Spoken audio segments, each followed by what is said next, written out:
Hello everybody, welcome. I'm Asian Fasha Gamer. Thank you so much for joining me today. I am actually starting a video which is something that I actually done in the past. This is going to be a lore dive video, and it's something that I absolutely love doing and I want to do more of on this channel. And I do want y'all to know and be ready for the fact that this video might be pretty bare bones. There will be music in the background at the very least here. But I'm going to do my best to be informative and entertaining, and I hope that you enjoy this lore dive video. Now, the subject that we're going to be talking about in this lore dive, which may or may not span a few videos, is going to be Dragonlance, which is an amazing fantasy universe that was originally created by Laura and Tracy Hickman and expanded upon by Margaret Weissman. And this was a project that was publicized by originally TSR Incorporated, Tactics Studies Rules Incorporated, as you know of them as the beginnings of Dungeons and Dragons.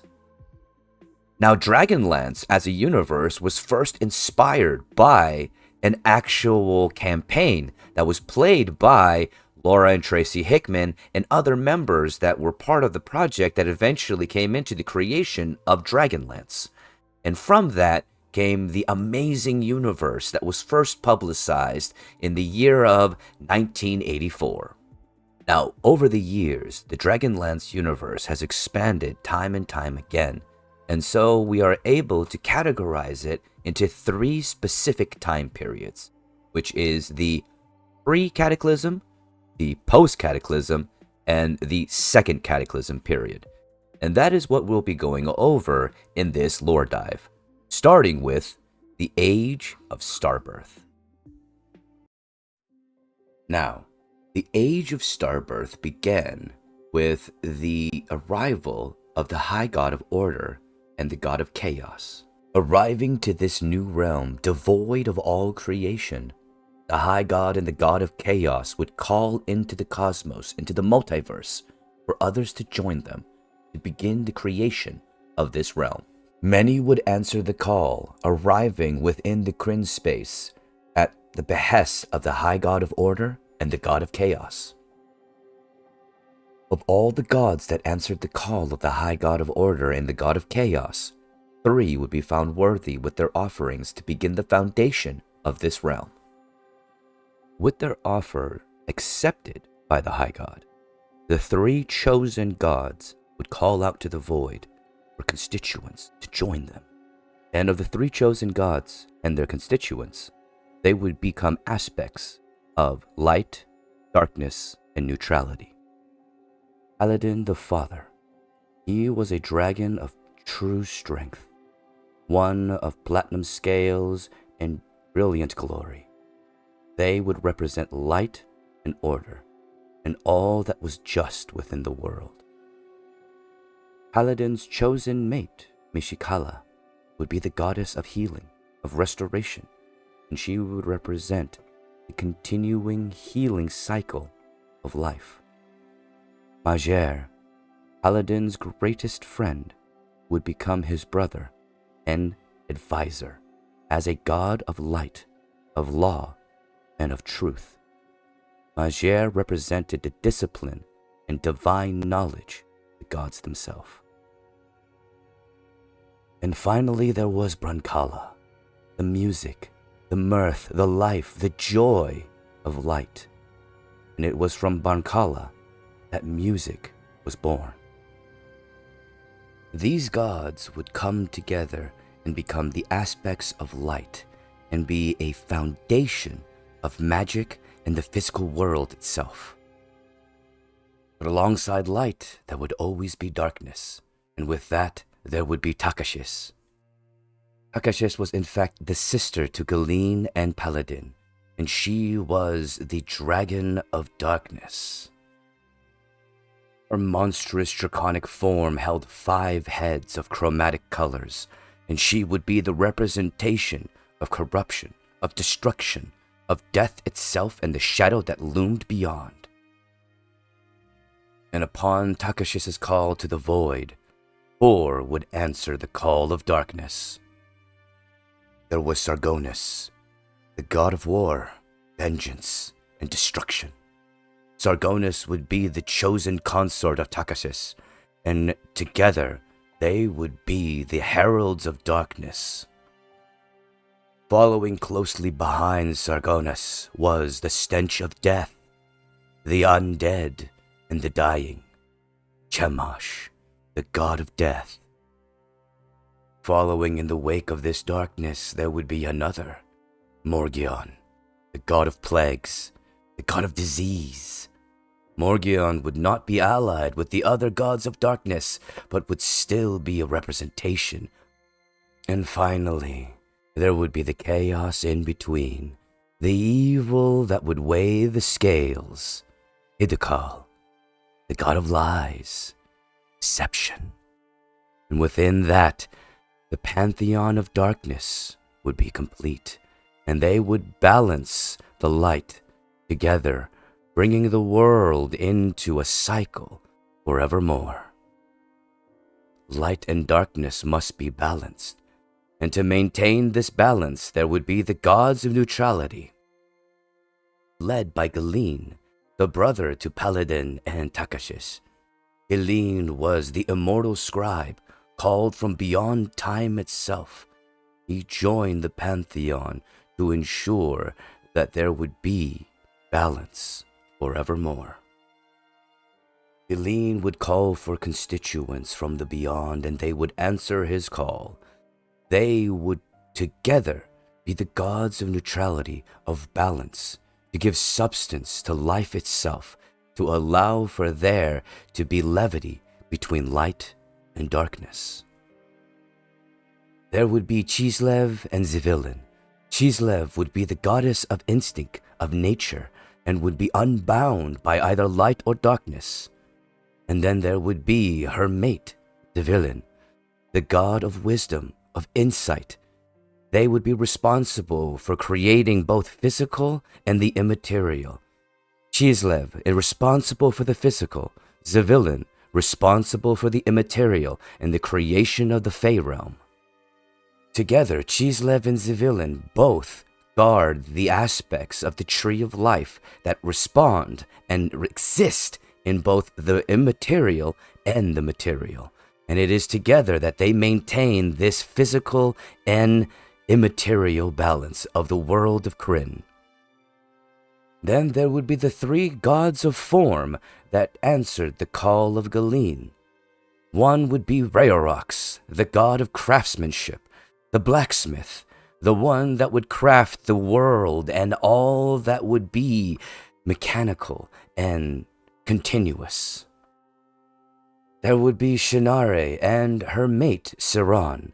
Together they would give substance to thought, allowing them to become the gods of commerce, of alchemy, of fire itself, of creation alongside Reorx.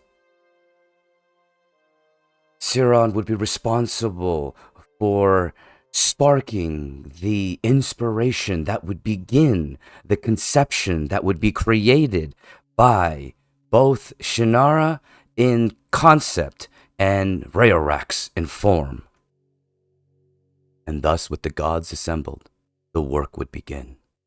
They together would build the Krynn space that the world would inhabit, and the world of Krynn itself, and filling it with wondrous inhabitants. First would come the sons and daughters of Paladine, the dragons, and then there would come the woodlands, the highlands, the creatures that would inhabit all of the nooks and crannies of Krynn.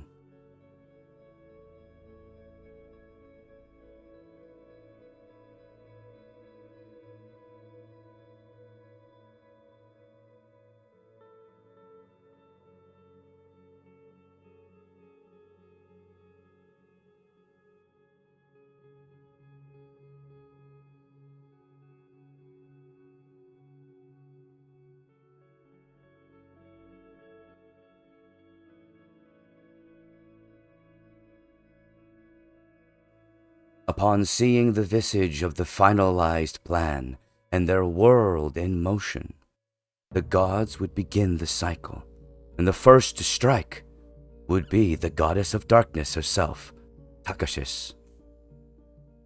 With her actions and her darkness, she would corrupt the dragons that were born in the image of herself and of Paladine, changing them from what they were into the chromatic dragons that are known within the world of Krynn today. Paladine, in their grief, would request of Reorx to create visages of his lost children, of statues made of great precious metals that would mirror the image of the dragons that he had lost. These monuments would be given life by Paladine and would give birth to the first metallic dragons. And this would begin a great war, the First Dragon War. This war threatened to consume all of Krynn and everything that was created before the gods had even finished their work. The era that would become known as the All Dragons War would give rise to terrible villains and mighty heroes. But it would be through this war that the gods themselves would realize that their actions could cause more harm than good.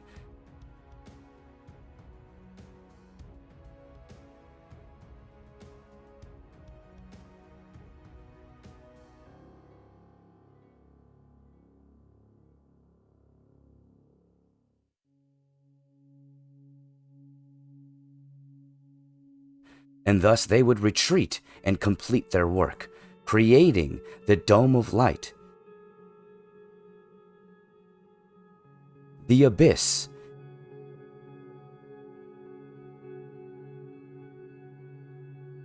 and the Fey Realm, which would be known as the Hidden Veil.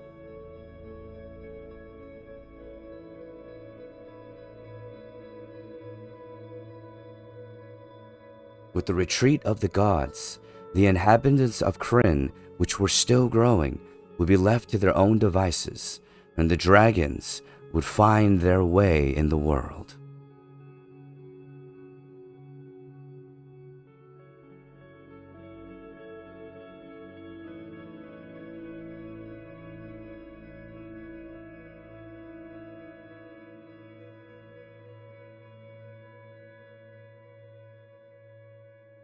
And as the tumultuous period of the All Dragons War would end, and the dust would settle, the gods would look up from their homes, from the light of the dome, from the dark of the abyss, from the mist of the veil, and they would see the stars themselves.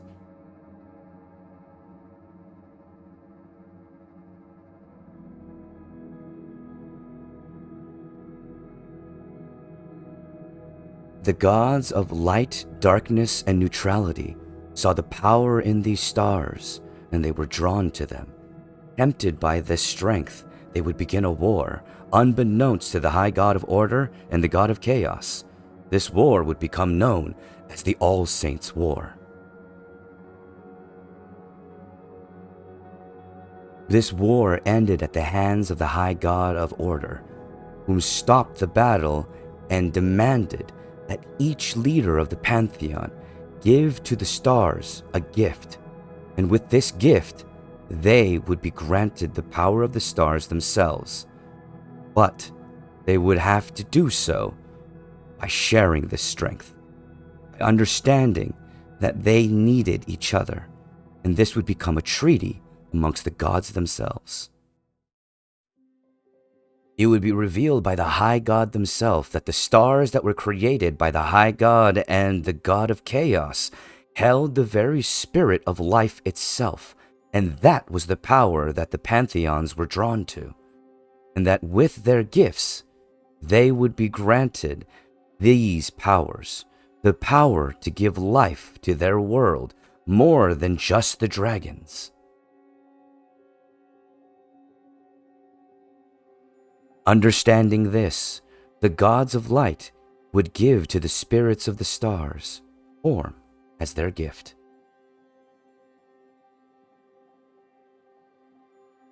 The gods of darkness would give to them ambition and want. And the gods of neutrality would give to them free will so that they may choose what they will be as they are born. And with this, from the very stars themselves, the spirits would be born upon the world of Krynn, as ogres, dwarves, as elves, as orcs, humans, and the like, populating a world that was once only filled with beasts and dragons. In celebration and to signify that the truce would be honored by all the gods, there would be the birth of 3 new gods. These gods would be born as representations of the 3 moons of Krynn, sources of magic and pillars to the very foundation of existence. There would be Solinari of the White Moon, son of Mishikala and Paladine, representation of the light itself, and would be the divine light within the darkness. There would be Lunitari of the Red Moon. She would be the representation of free will itself, and she would be born of Gilean's thoughts. And finally, there would be Nuitari of the Black Moon, born of Sargonnas and Takashis herself. He would be the representation of arcane magic, of destruction, of all that the abyss meant to create. They together would be the 3 representatives of the moon, of magic itself, and of the treaty that was created at the end of the Age of Starbirth. But though the end of the Age of Starbirth was nigh, there would be one more event that would occur within the shadows. Hiddukel, the god of lies, would trick Reorx, the blacksmith god, the god of creation, to create the Grey Gem. The Grey Gem, which would be an item that would cause chaos throughout the world of Krynn, throughout the ages, would actually be a vessel that would contain one of the high gods, the god of chaos itself. Upon its creation, the god of chaos became sealed within, and with its creation, Reorx learned and knew that he had been lied to, deceived by Hiddukel, and thus he would give this great relic to another god to hide it. It would be given to Lunitari to hide within the Red Moon for the next age to occur. And this would signify the end of the Age of Starbirth.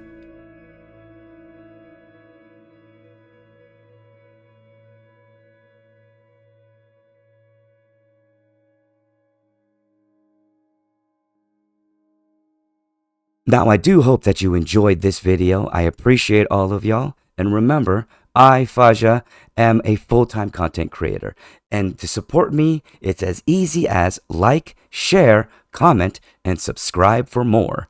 And of course, personal thank you to Oda for being a Patreon subscriber, for being a supporter of mine, for being my co-host, and a personal friend.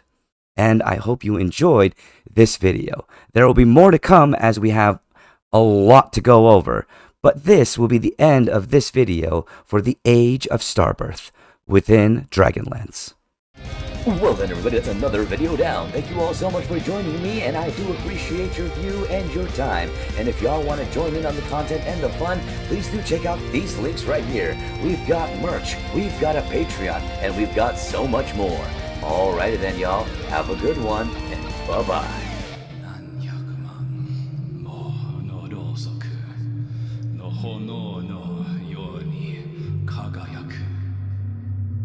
And by the simple fact that heat must always rise, let us link our hearts and hands as we take unto the sky.